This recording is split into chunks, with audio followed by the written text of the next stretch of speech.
BTR गोरोबथाखौ हेंथा होग्रा सुबुंफोरनि सायाव खुद्रिनानै पेटिशन पेपार आरो मुसुखा सावदों।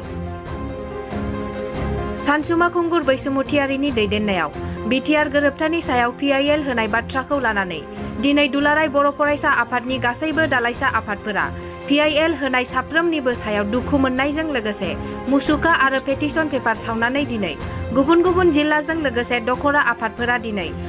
अदालगुरि, चिरां, धेमाजि आरो क'क्राझार जिल्लाफोराव सोंखारिनाय हाबाफारि लादों। लोगोसे मुसुखा सावनानै बिटिआर गोरोबथानि सायाव बेबादि PIL होनाया जोबोद दुखुनांथाव जादों होननानै बेनिफ्राय गोजानाव थानो सांग्रांथि होदों दुलाराय बर' फरायसा आफादा। मानोना दिनैसिम सिगांनि गोरोबथाफोरनि सायाव बेबादि PIL खालामफेराखैमोन होननानै फोरमायदों। गमामायैनो जोबोद दुखुनांथावना जे थामथि खेबनि दुलाराय बर' फरायसा आफाद NDB मोनब्रै फेक्सन आरो UBPO बे गासै जथायै थामथि खेबनि जि सोमावसारनाय बे सोमावसारनायखौ सनमान होनानै भारत सरकार आरो आसाम सरकारा थामथि खेबनि थाखाय बिथांमोना गोरोबथा खालामदोंमोन आरो बै गोरोबथानि बिमुं बायदियै बिटिआर गोरोबथा होननानै जोङो मिथिदों आरो बे बिटिआर गोरोबथानि गेजेरजों जिखिनि दफा जिखिनि क्लजफोरखौ जोङो मोननो हाबाय बे क्लजफोरखौ मावफुंबाय थानाय समावनो दिनै बर'निनो माखासे राजखान्थि लुबि जायफोरा सानफ्रोमबो राजखान्थिनि पावार हांग्रि पलिटिकेलि पावार हांग्रि बिथांमोना दिनै गावबा गावनि लाबालाबनि स्वार्थनि थाखाय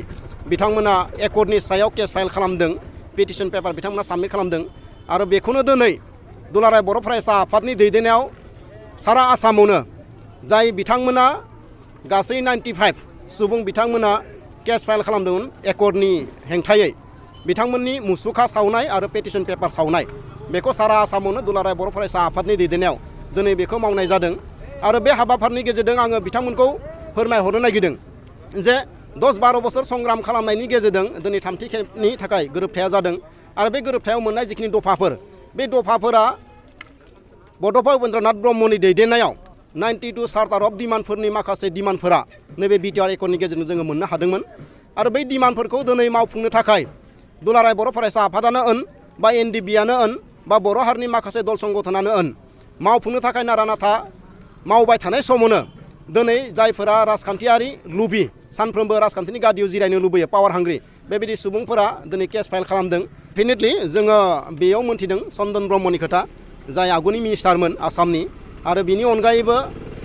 BTCनि डिपुटि चिफ खाम्फा बरगयारी बिथांमोना नैबे केसखौ फाइल खालामदोंमोन आरो बिथांमोननि ओंथिया जाबाय एकर्डनि गेजेरजों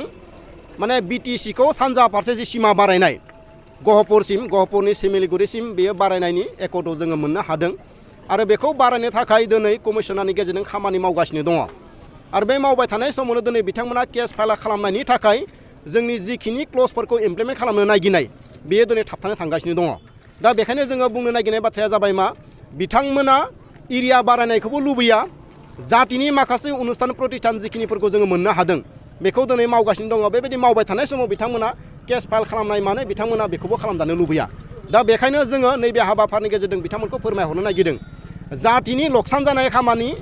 हारिनि लकसान जानाय खामानि बेखौ जाहाथे चन्दन खाम्फा सानसुमा बैसुमुतारि बिथांमोना जाहाथे मावा आरो बेबायदि मावबाय थायोब्ला जातिनि गेजेराव दाङाबाजि हयथ' जानो हागौ आरो जुदि जायोब्ला बिथांमोनानो दायनिगिरि जागोन। दा बेखायनो नैबे एकर्डनि गेजेरजों जिखिनि दफाफोरखौ जोङो मोननो हाबाय बे दफाफोरखौ जोङो मावफुंगासिनो दङ बेयाव बिथांमोना मदद आरो हेफाजाबसो खालामनांगौ होननानै नैबे हाबाफारिनि गेजेरजों आङो बिथांमोनखौ खावलायहरनाय जादों। दिनै जोङो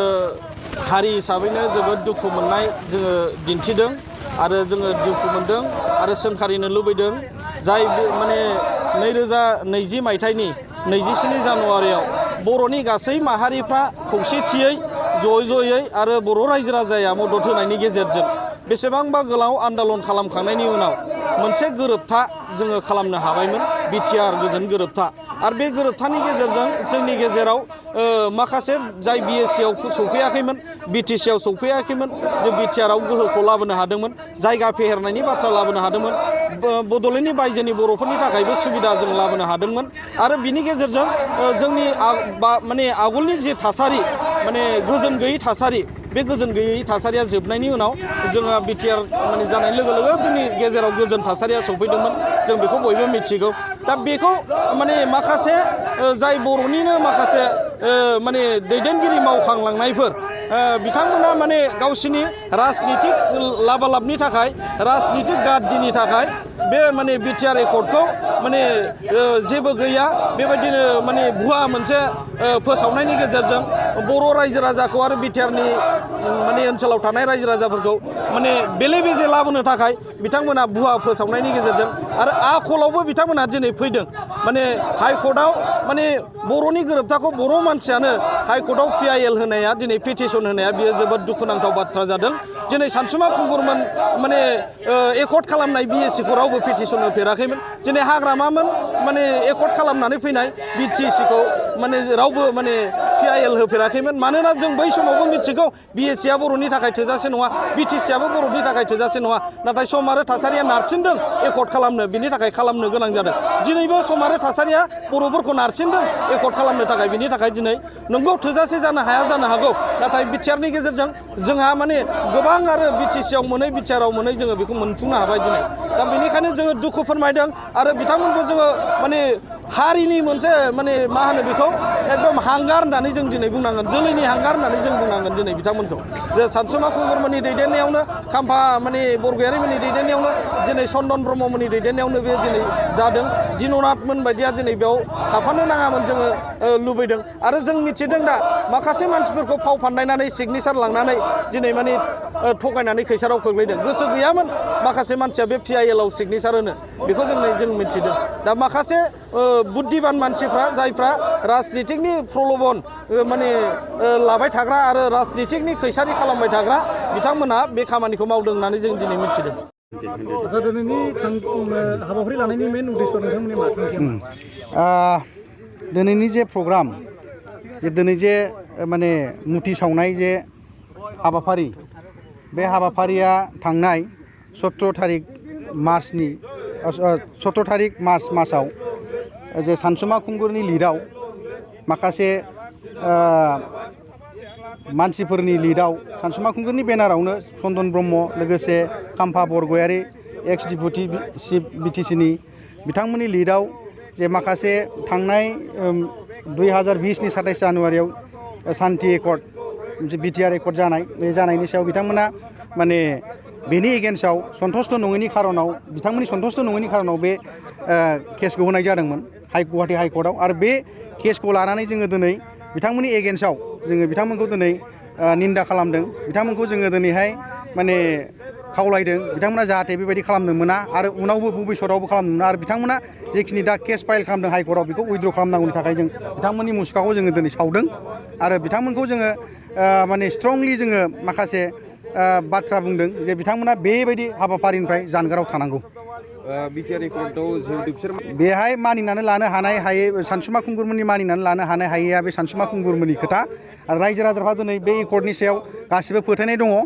हयथ' बेक्तिगत सानसुमा खुंगुर चन्दन ब्रह्म सोरबा खाम्फा बरगयारिमोननि फोथायनानै लानाय लायैयाव बिथांमोननि बे बाथ्रा खिन्थु रायजो राजाफ्रा दिनै बे एकर्डखौ सान्ति सुक्ति एकर्डखौ दिनै रायजो राजाफ्रा जोंनि समग्र बर' रायजो राजाफ्रा दिनै गनायनानै लादों आरो बेवहाय सानसुमा खुंगुरमोननि बाथ्राया बेयाव जेबो रज'आ आरो सानसुमा खुंगुरखौ जोङो बारे बारे खावलायदों बिथांमोना बे केसखौ जेरैखि जाया थाबैनो उइथड्र खालामनानै लानांगौ फैबाय थानाय समाव जुदि बिथांमोना गावसोरनि होनाय जे केस बे केसखौ उइथड्र खालामनानै लायाबा एबसुआ माबायदि मावबावलांनो थाखाय थांखि लादों बिथांमोना जुदि बेबायदि सायाव बा बेबायदि केस होनायनि सायाव बिथांमोना जुदि जेबो आगानसेबो खामानि मावा बिथांमोननि एगेन्स्टआव जोङो आरो फिन केस होफिननाय जागोन गुवाहाटी हाइकर्टआव मावनायनि सायावहाय नोंथांमोननि एगेन्स्टआव बिटिआर एकर्डनि एगेन्स्टआव जे केसफोर खालामनाय बिनि सायाव नोंथांमोना राजखान्थिनि खैसार दंना सानो नामा बेवहाय निस्सय राजखान्थिनि खैसार दङ बेवहाय माखासे गावसिनि राजनितिक लाबालाबनि थाखाय बिथांमोना बे केसखौ होदों आरो गावसिनि माने राजनितिकखौ माबोरै फोथांलांनो हागोन बेखौ लानानै दिनै रायजोफोरखौ माखासे बानसावनाय माखासे थगायनाय आरो माखासे सोरखौबा मिथियै मानसिफोरखौबो दिनै बिथांमोना लांदां लेखायाव सहि लानानै बिथांमोनखौबो दिनै दायआव फुनलायदों आरो बिथांमोनखौ माखासे हाखराव गब्र होनायनि पलिसिखौबो बिथांमोना दिनै खालामगासिनो दं